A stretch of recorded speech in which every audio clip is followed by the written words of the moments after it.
And now, Dane Forgione with a spoken word piece. I've got a new wage girl. Tell us what she's like. An environmentalist girl. Does she ride a bike? She has a crystal necklace.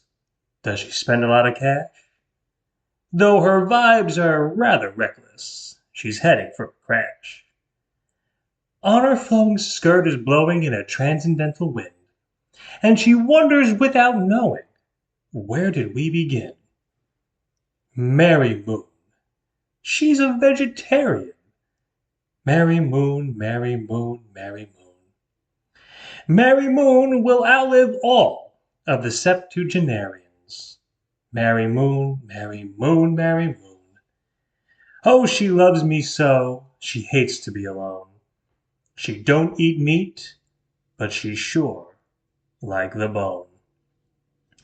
This episode of The Performers I Know, episode 35, special guest Christine Stoddard, coming at you. These are the performers I know, I know. These are the performers I know.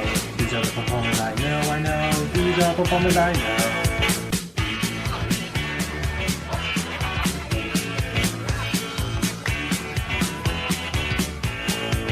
These are the performers I know, I know. These are the performers I know. These are the performers I know, I know. These are performers I know.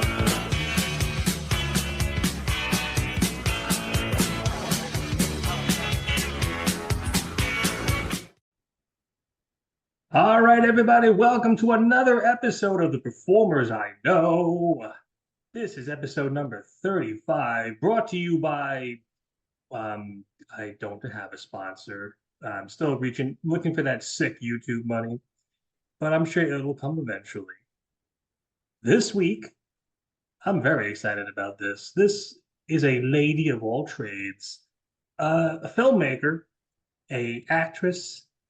She has created several personalities, shows, and she was recently named one of the 10 inspiring women to look out for in 2024, which is very, very exciting. My guest is none other than Christine Stoddard. Christine, welcome to the show.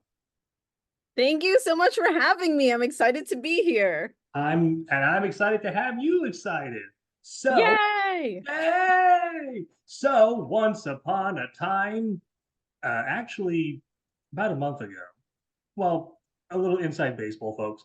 It's July 15th when we record this. This show will be going out sometime in October or November. So if it sounds a little disjointed, the narrative, that's why. I was looking to cast for one of my many proofs of concept called the Murder at the Mansion. And Christine was one of the first people to audition, and she absolutely nailed the role that I was looking for. Just the right amount of absolute comedy. It was like Madeline Kahn coming to life. It was absolutely extraordinary. Aw, thank you. I'll take it. Oh, yes. So, Christine, the first question that I have for you is what got you bitten by the performance bug? What led you to want to become just the all around talented individual that you are? As I said before, actress, filmmaker. She's created several shows and it's all just wonderful. How did it all come about? Thanks. So I started writing and performing as a small kid, also making visual art. But really, I was always a writer first. And I started getting published in magazines and newspapers at a very young age. I began freelancing for newspapers while I was still in high school. I had my first job at the Washington Post when I was 19. Oh, I just constantly wrote. And part of it was because my mother especially encouraged me to pursue an education. She comes from El Salvador, where girls, even to this day, often don't finish their even high school graduation, even middle school. There are lots of girls who get pulled out of school to get married. So culturally, her coming to the United States and having children, she really wanted her daughters to have an education. And she's a literary person who loves to read. So that's just, again, something she really nurtured in me. Performance was something I started to take a little bit more seriously in college. I worked at a haunted house as a performer. I worked at the same company giving ghost tours. They had an Edgar Allan Poe production side to the company. I once played Poe's teen bride, Virginia. Had a role with this production company in a cemetery where many of Poe's relatives are buried. And as Virginia Poe, I had consumption or cholera, something, some horrible old timey disease, and had to sing during my death and collapse on a tombstone. It was so melodramatic.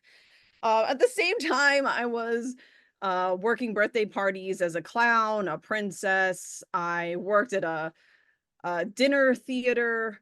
I did a lot of performance in college. Still, I wasn't a theater major. I studied creative writing and film, but I had professors say, hey, if you want to be a strong writer director, it's really going to behoove you to have some performance experience under your belt. Fast forward to 2019, right before the pandemic, really just a couple months before the pandemic. I had just finished studying at the City College of New York for my first master's, my MFA. That was in interdisciplinary art. And I just got it into my head that I wanted to get back into performing because I remembered from my college days and from living in Virginia and figured, you know what? I have never really given it a shot in New York. And I was getting kind of frustrated with the literary scene. Like I'd published a few different books and been published in some national literary magazines. Like these were accomplishments I'm still proud of, but I did feel like the audience was so niche. And you mentioned when we first met that you considered Carol Burnett an inspiration for my character, Amelia, that you wrote. And she's somebody I actually saw at that time in fall 2019. And I think seeing her, because she had this tour, she wasn't actually performing, it was more like um, a celebration of her career where she would show photos in a slideshow format and some video clips and then talk about them. So I saw her in New Brunswick when she came to visit in New Jersey. And yeah, I think it was just so many things coming together, like finishing my MFA, getting frustrated with the literary world, feeling like, oh, there's such a big audience for comedy, especially like that in many ways is the universal art that has broad appeal. And Carol Burnett reminded me of that. So at that time, I auditioned for two shows that changed my life. And I met two women who changed my life. One of them was Beverly Bonner, who's no longer with us. She is best known for her role in the cult classic Basket Case, a horror movie Oh, from the I 80s. love that movie. She played Casey. Um, Oh, is she the one? What's in the basket? My brother. Yeah, bro. yeah, she in yellow and the one who gets I don't know, turned on by this creature. Yeah, or the creature's turned on by her. And yeah, she put me in one of her plays at the Broadway Comedy Club. She introduced me to the owner there, Al Martin, who also unfortunately is no longer with us. Both of them have passed away within the past couple of years. And Al gave me a chance to produce at the club because Beverly, I never told her that I wrote, and I never told her I was interested in directing. But after I auditioned for her and rehearsed with her, she got to know me a little better. She said, "You're really smart. What else do you do?" Well, Christine um, does a myriad of things. Just off the top of my head, she has her own talk show called Badass Lady Folk. She has her own YouTube channel called Stoddard Says, which actually opened up in April. Yes, in April. Yeah, and took off. Yeah, And so Beverly like saw something in me, and she wasn't cyber stalking me. She wasn't really much of an internet person at all. But I showed her some of my scripts. I had been shy before then, but I figured, you know what? She asked, so let me. And this is someone who clearly wants to mentor me. So yeah, once she read my scripts, once Al, the Broadway Comedy Club owner, came to see me perform, uh, yeah, I got to start producing my shows at the Broadway Comedy Club. And I was given the green light before the pandemic, but then the pandemic happened, so I didn't actually get started producing my right, yeah. shows there until 2021. And the other person I met in fall 2019 who changed my life was Melanie Gaudreau at Theater for the New City. She's somebody I still really respect. And she put me in her show, The White Blacks. And it was the same thing. She just started to ask, like, what else do you do? Show me what you got. And I showed her some of my writings and characters, and she helped get me into the Lower East Side Festival for the Arts. And I'm going to have my first show at Theater for the New City. And it's because of Melanie. She saw something and she believed in me. Beverly and Melanie both took me under their wing. If you mentioned characters, and I believe you might actually be the first guest who has established a repertoire of different characters because you have Art Bitch, Mhm. you have Queen Jaguar. I feel like there's one that I'm missing, possibly. Those are the main two. I've had Luna Lark off and on over the years. Yeah, I've had a few different ones, but these days Art Bitch is my number one and Queen Jaguar is my number two. What was the inspiration behind those two characters, or what was there something that you were going for when you created them, or was it just like, I'll wing it? Yeah, so Art Bitch I created in 2019, right when I finished my MFA. I had this, well, for context, Art Bitch is this satirical act. So she's based on uh like the trust fund babies of Bushwick, contemporary art hoes, that whole world. Um so in my MFA, I had this woman in one of my classes who just never did what she was supposed to do. She Okay. and like we had so many on top of creating stuff, like creating work to bring to critique, we had a lot of reading, a lot of theoretical type of writing, a lot of research to do. And this classmate would just come up with every excuse not to do the work. And she always found some way to try and justify it. And I guess to her, it made sense. The rest of us saw, like, okay, this is just BS. You don't want to do it. Just admit you don't want to do it. But she was so emblematic of this type of person I had grown to know in Bushwick. Like in Virginia, I didn't really know those kinds of people. It's a character that I think is very New York, very Brooklyn specifically.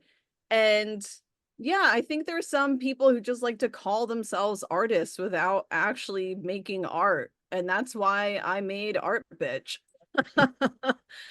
And then Queen Jaguar can be serious, can be comedic, can be more atmospheric. It really depends on the context. When I partner with my creative and real life partner, Erin Gold, then she tends to take on a more comedic tone. I Uh, actually, you mentioned Aaron, and he is yeah, your co-host on. You have a comedy show called "Don't Mind If I Don't." Now, yeah. did Aaron have a background in performing, or did it just kind of like come out of a sort of sense of, well, of course, Christine, I would love to collaborate with you. No, he has way more training and experience as a performer than I do. And Okay. he is a performer first. And a writer and producer second and third, but definitely a performer first. He started doing stand-up and improv in high school and college. Um, and even before then was really into theater of different kinds. And then he's run You Are Not Alone, which is a mental health comedy show at the Magnet Theater for a decade now, and I've helped him out with that a bit as we've gone on in our relationship. um yeah, but with Don't Mind If I Don't, it actually started as a podcast that Aaron had for 4 years. And his mother died, the pandemic came, and he just put the project on hold. He was grieving, and had enough to worry about.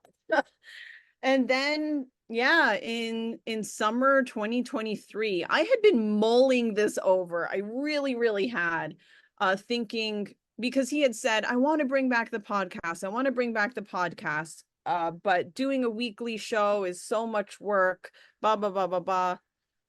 And yeah, I apparently at the same time as our friend Tom Dunn, um, we both pitched to Aaron separately, hey, why don't we bring Don't Mind back, but as a TV show? I swear to God, it was the same week. Like I had really been thinking, got it. I want to talk to Aaron about this. But I've learned that because sometimes my brain works a little bit too fast, and I can be ambitious and take on a big workload. I've learned that when I come to other people with ideas, it's good to have the building blocks in place instead of just like, hey, let's start a TV show. Hey, let's start a TV show and we're going to host it here. We're going to film it there. This is how we're going to edit it, blah, blah, blah, blah, blah. So, Tom had a couple of ideas. I had a couple of ideas. Aaron told me the day that Tom had told him, hey, Tom wants to do this. Uh, yeah, and that's when I just unleashed this plan I had been devising in my head. And Aaron got the three of us together. We hammered it out and brought on a couple other people, including my frequent collaborator and another Beverly Bonner uh disciple, Jacob Barron. He does all the editing on the show, and he also does a lot of the filming. Yeah, and Well, now we wait a minute. Now, yeah. the person that we talked about, Art, uh, what's Oh, his Art name? Jones. Yeah, Art Art Jones Jones. And else. I said to Christine, that is just a badass name for a performer, Art Jones. Yeah. So Art Jones also does some of the filming for Don't Mind If I Don't, but he does filming outside of the studio. So Jake will film in the studio. Um, Nate Brown is another person who more recently has been helping with that and who will be stepping into direct episodes as well. But Art has done field stuff for us, field Okay. photography. Yeah. And So, he has his own art practice as a filmmaker, new media artist. He does incredible 3D sculptures. He does a lot of stuff. Yeah, between Aaron and R. Jones, I might have to have them on this show at some point. Yeah, I think Sounds so. sounds so recently, the big project, the big festival little snippet idea. Christine was telling me that her project, Mi Abuela, Queen of Nightmares, is coming to a stage very soon. Is that I correct me if I'm wrong, but is that what Yeah, is no, going no, on? no. So it's not. Oh, It has been staged a couple of times. We filmed it, and the filmed version of the first staging is on YouTube, and it's gotten 20,000 views well, in just 20K, yeah, in the past month and a half, because like you mentioned earlier, I started this new YouTube channel in April, and I don't know what or why, but some of the videos have really taken off, and this is one of them. And the play has won 3 national awards, so that's great. But I never considered it something that would have any kind of mass appeal, let alone get 20,000 views on YouTube. Would you be able to give us a little synopsis of the play? Yeah, sure. So the main character, Maya, is a Salvadoran American girl growing up in Phoenix, Arizona, trying to understand her mother's grief. And she, in this process, as she gets older, uncovers some tragedies, some secrets of her grandmother's past. And we see a lot of Maya's imagination in this memory play as she copes with her own grief, and her own her own just understanding of the world with different fantasies. Like there are these recurring characters, these figments of hers that are jaguars, owls, and cacti, and they're all played by humans. they're not they're not puppets, they're costumed actors. And there's a lot of movement, so there's a lot of darkness in the play, but there's definitely levity too. Oh, that is fantastic. Yes. So as I said a few moments ago, well, mostly at the top of the show, ladies and gentlemen, Christine was chosen as one of the top 10 inspiring women to look out for in 2024. And of course, congratulations are in order for that. And Thank you. when were you contacted about that? And what was your thoughts about, like, hey, top 10 inspiring women? How about that? So that was MSN, and I had someone contact me in, it must have been early May, and then the list ran in June. Um, so I've been fortunate to win a few of those different kinds of awards. The first one came when I was in Richmond, Virginia, when I was still in college. Style Weekly, which is the weekly alternative newspaper, sort of like the culture newspaper down there, named me one of the top 40 under 40 when I was 22 years old. Hmm. And that kind of set the precedent, I guess, that I was getting recognized for some of my work.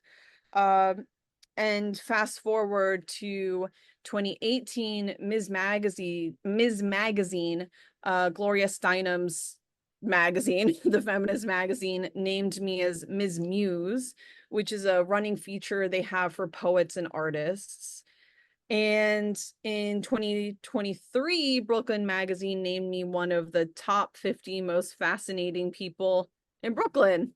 Um, Not only that, but you were also recently up for the Miss Subway contest. yes, I was a finalist for Miss Subways, which is a competition that was revived by the city reliquary museum, I believe in 2017 or 2018. And this was the second one they held since the pandemic. Yeah, so I was in the final 8 at Coney Island. Just and this adorable picture of Aaron dressed as a sewer rat. Yeah, and I'm seducing him with a slice of pizza. Oh man, that's love. That's love That right is there. love. All it Yeah. takes is a mouse costume and a pizza, and you're in. Anytime that I'm chosen for one of these things, of course, it's an honor. I also work really flippin' hard, so I try to remind myself of that because inevitably, when any of these honors come out, whether I'm a finalist or a winner, there are people who say, "Oh, you shouldn't have gotten that," or "Why did you get that?" Trolls still exist, real life bullies still exist. And Unfortunately. that's yeah, and that is unfortunate, but yeah, I think I know I can back it all up with a good work ethic. Well, you've got quite a lot under your belt, so I think you've done more than back it up. You've backed it up in spades. Uh, Thanks. yes, so I can see by the old clock on the wall that we are starting to run just a bit out of time. As much as this has been a fantastic episode and a fantastic interview, Christine, my last question to you, as I ask all of my guests, if someone were to come up to you and say, "Hey, Christine, I want to do what you're doing. I want to write. I want to make films. I want to act, create characters, do a talk show, do a podcast." What would be the piece of advice that you would give that person to best succeed? Hmm. Yeah, I mean, it's tough. There's so many options, and I would say get started, be open-minded, and be kind. It's really important to take initiative because motivation is not something you're going to feel every day. But if you create a routine, then you're more likely to follow through, even if you are not just feeling it. It doesn't matter. You're going to say, "Look, it's Monday at 10 a.m. I know I have to do my 20-minute free write." You know, Hmm, and then like in terms of being open-minded, I mean, really try and learn, try and watch as many things as you can, read as many things as you can. There's so much that's free online and in libraries. You don't have to spend a lot of money to just expose yourself to different kind of media. Or if there's one media you want to focus on, just focus on that and watch a lot of that, read a lot of that. And be kind. I mean, build community, like treat people decently. of course. You're going to have a lot more fun, and you're going to have people who want to work with you if they know that you're a good person who treats others well and you're not ever going to intentionally take advantage of anyone.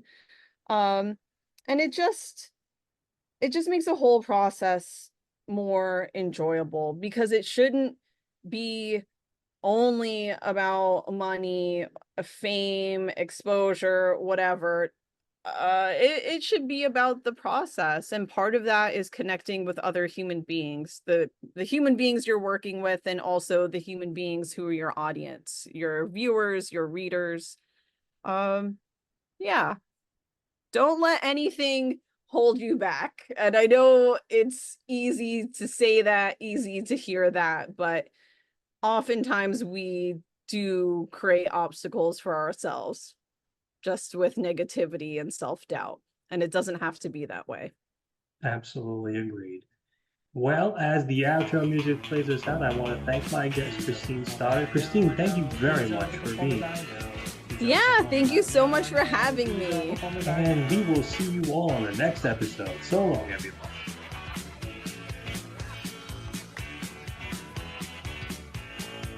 These are the performers I know. These are the performers I know. These are the performers I know. These are performers I know.